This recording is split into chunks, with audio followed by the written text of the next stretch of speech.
Gracias, buenas noches. Vamos a matizar un poquito el currículum. En realidad hay mucho currículum porque hay unos cuantos años de recorrido profesional, entonces el currículum va siendo acumulativo de las actividades a través de los años, ¿no? A veces son méritos, a veces no tanto. Realmente, primero para mí es un privilegio, siempre lo es, el estar en la universidad pública. No me voy a cansar por el hecho de ser hijo de un obrero ferroviario y una modista. La única posibilidad que tenía de estudiar era porque existía la universidad pública. De lo contrario, no hubiera tenido ninguna posibilidad de estudiar ni de estar aquí, ¿no? Esta es como una primera cuestión. Lo otro, yo necesito agradecer especialmente al doctor Gack, que nos ha dado lecciones de conducción cuando era rector del Carlos Pellegrini y mi hijo era estudiante, y fueron unos cuantos años de recorrido por la institución donde no es que no había conflictos, sino que había una muñeca maestra para resolver los conflictos, ¿no? Esto se notó, la presencia del doctor se notó fundamentalmente antes y después, ¿no? Esto por un lado. Por otro lado, lo que quería plantear es, si yo no hice muy mal las cuentas, por octubre de este año se deben cumplir los 15 o 16 años del Plan Fénix, ¿no? Que creo que sí fue... lo recuerdo por algunas cuestiones particulares, entre ellas porque el Plan Fénix surge cuando el país se estaba desgranando, es decir, cuando estábamos casi llegando al fin de año del 2001, y una de las primeras cosas que llamó muchísimo la atención fue que en el medio de tanto caos apareciera un grupo intentando generar pensamiento. Esto no es ajeno a lo que yo escribí, ahora vamos a ver cómo se relaciona una cosa con la otra, ¿no? Lo cierto es que el Plan Fénix surge en medio de esa crisis, convocando a buscar alternativas, no a la crisis del capitalismo, o no solo por lo menos, sino a esta cuestión del el reinado salvaje de la economía del mercado, ¿no? Entonces el grupo llamaba a una cuestión inclusiva y distributiva, por un lado, y por otro lado a establecer, a trabajar en las posibilidades de que el Estado retomara las tareas que, aunque eran indelegables, se habían perdido a través de esos años. ¿A qué traigo esto? Que más allá de que podría ser un reconocimiento más, que no lo necesita el doctor Gack, que fue quien convocó a aquel primer grupo de profesionales de la economía, sino a la otra cuestión de que el abuso sexual infantil está instalado de una manera tal en la sociedad que venimos pensando, planteando, exigiendo hace ya un tiempo largo políticas públicas que son en realidad las únicas posibilidades reales y concretas de empezar a combatir de alguna manera esta cuestión tan extendida en lo social como es la invasión de la sexualidad adulta sobre la sexualidad del niño. Y lo decimos rodeado de sexólogos, de gente que se ha puesto a profundizar la materia, decimos intencionalmente esta cuestión de la irrupción de la sexualidad adulta en la sexualidad de los niños, porque no nos planteamos niños y niñas ajenos a la sexualidad, sino que lo que nos planteamos es que el abuso sexual sobre ellos lo que hace es detener, distorsionar y corromper lo que debería ser un sano desarrollo de sus sexualidades, ¿sí? Es decir, el abuso sexual produce un efecto tan nocivo que en realidad detiene las posibilidades de un desarrollo particular, ¿sí? Si hay alguien que que ha de alguna manera graficado el efecto del abuso sexual sobre los niños, niñas y adolescentes, es la doctora Irene Intevi, cuando plantea que en realidad es como una especie de balazo en la psiquis de los niños. A veces cuando nos planteamos algunas cuestiones en relación al abuso sexual infantil, se suele plantear esta cuestión de cómo se detiene esto si de alguna manera se decía el abusador sexual es alguien que ha sido abusado cuando niño. En realidad, después de unos cuantos años de trabajar en la clínica, podemos afirmar, y en este sentido coincidimos plenamente con la doctora Eva Giberti, con quien hemos escrito algún libro en común y hemos hecho desarrollos en paralelo, cada uno en sus lugares, ¿no? Pero yo desarrollé lo que digo que es uno de los pocos desarrollos propios míos, que es el mito del abusador abusado, donde lo que yo planteo es que, así como nosotros vemos que cuando hay una familia que ejerce violencia física, ya sea entre los cónyuges o con los niños o entre todos, digamos, esta cuestión de los sistemas familiares violentos, así como cuando nosotros planteamos que cuando un niño es partícipe o espectador o víctima de violencia, se desarrolla una particular cuestión psíquica, que es que hay una especie, no, está mal dicho una especie, no es hay una identificación que generalmente se da por identificación por género, ¿sí?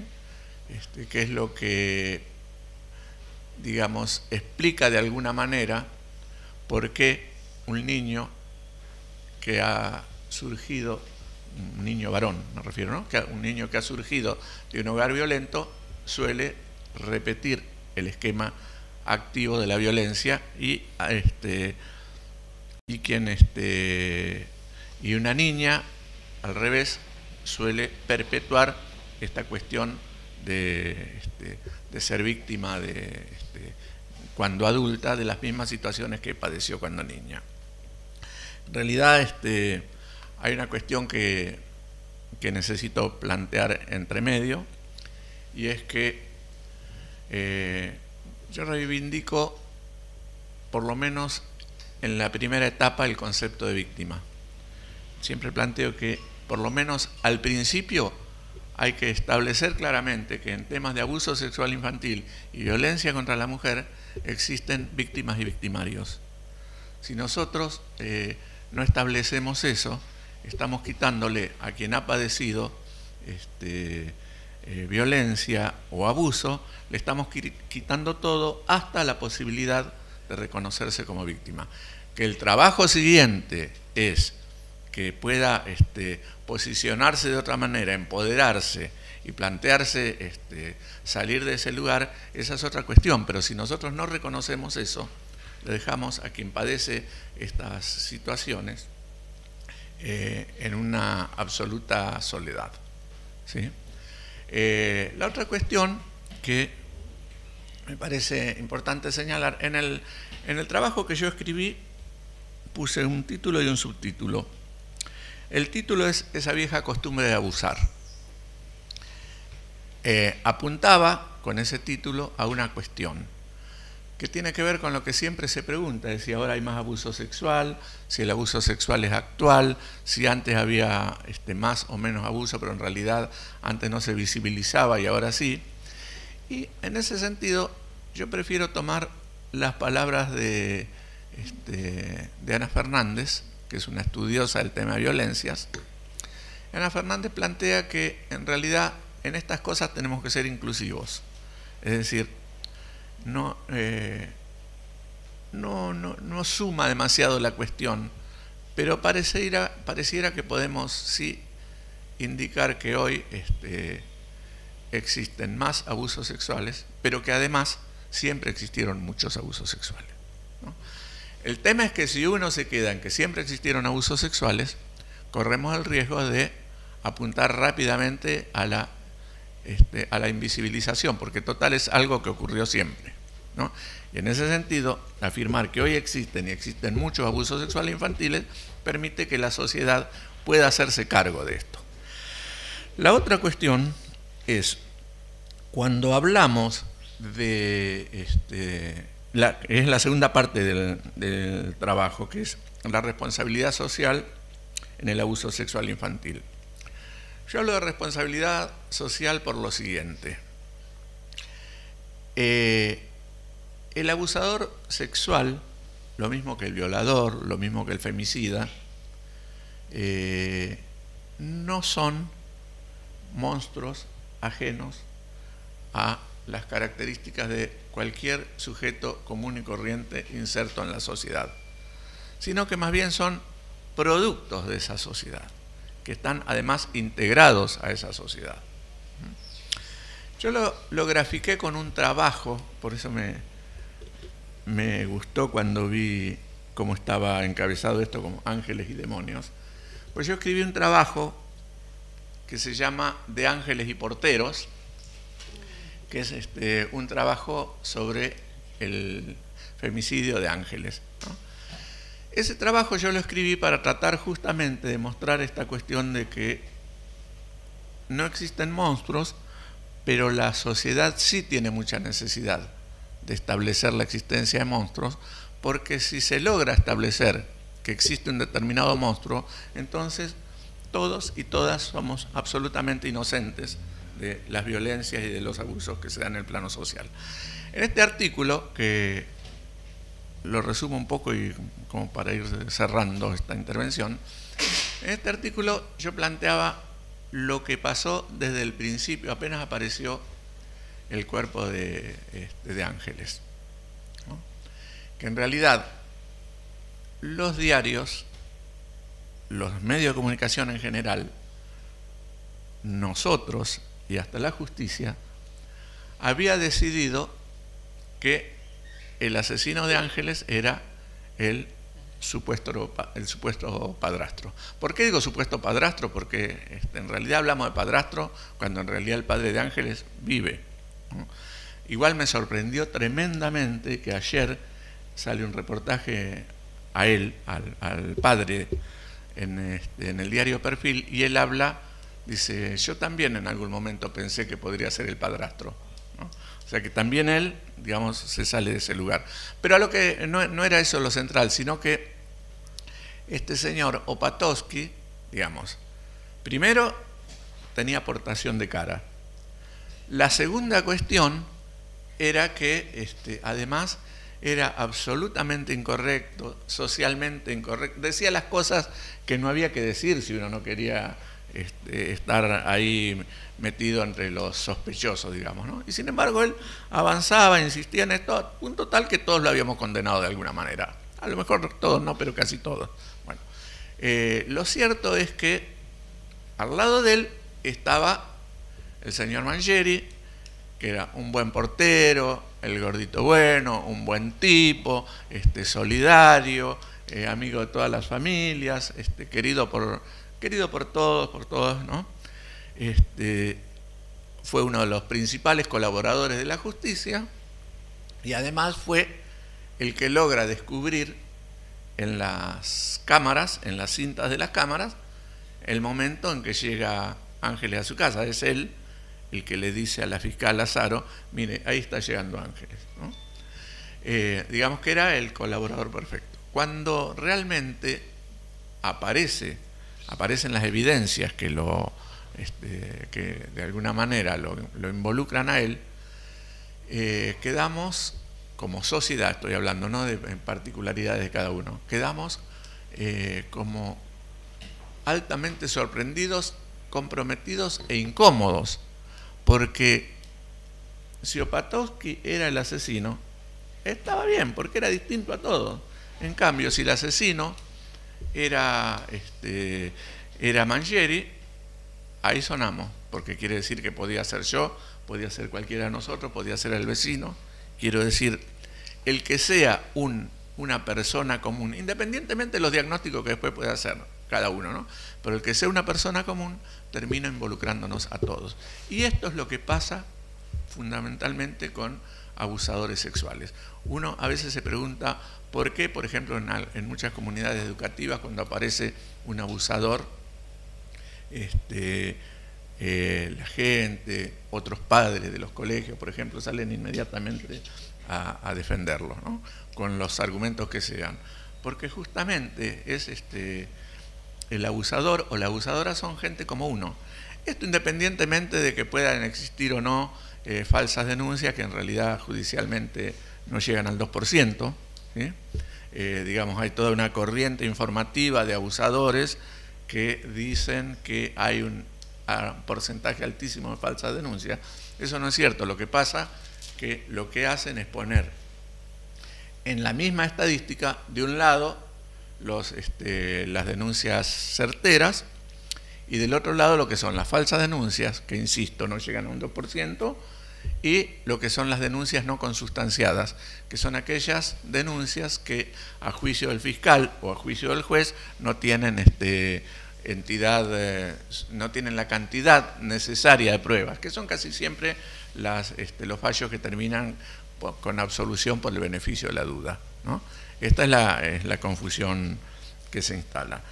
Una de las cosas que yo planteo en el artículo es bastante puntilloso en relación, digamos, me tomé el trabajito, bueno, había una coordinadora, si a veces es difícil con un editor que está ahí pinchando, ustedes imagínense lo que es trabajar con un editor y con una coordinadora en la revista, ¿no? Entonces creo que llegamos todos a tiempo, todos llegamos a tiempo con el artículo, porque era imposible hacerlo más tarde. Bueno, para lo que iba era, hice un desarrollo bastante puntilloso del tema para que cada uno tenga una visión bastante acabada del tema, ¿no?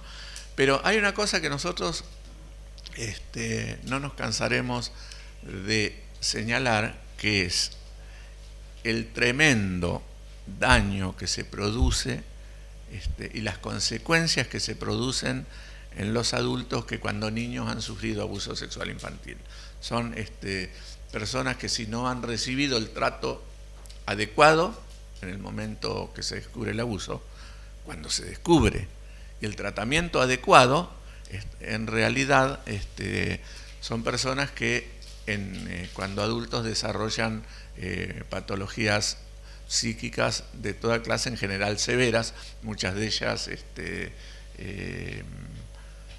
situaciones de depresión profunda, llamativas, ¿no? Es por eso además que se insiste tanto en la necesidad de que el abuso sexual infantil sea un delito que no prescriba, que a veces eso choca contra lo que son los principios fundamentales del derecho. Pero lo que pasa es que el abuso sexual infantil, a veces el sujeto lo puede decir cuando es niño, cuando es adolescente, pero en muchísimos casos recién puede empezar a hablar de eso cuando es adulto. Lo hemos visto con uno de los casos que se hizo bastante famoso, que fue en una escuela secundaria, donde 15 años, 20 años después pudieron... ¿Cómo? Claro, exacto.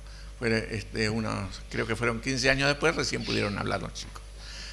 Con el doctor Grande, hace unos años, hicimos un seminario, y con esto cierro, que me parece que es lo que de alguna manera grafica lo que uno quiere señalar cuando habla de la gravedad. Nosotros hablábamos en ese seminario de lo que iba desde del abuso sexual del niño al abuso político del adulto.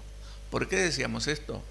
Porque lo que me parece que se puede sostener es que quien ha sido abusado cuando niño, si no logra procesarlo terapéuticamente, en realidad queda en condiciones de ser abusados en todas y cada una de las instancias de su vida, incluso en la política. Bueno, gracias.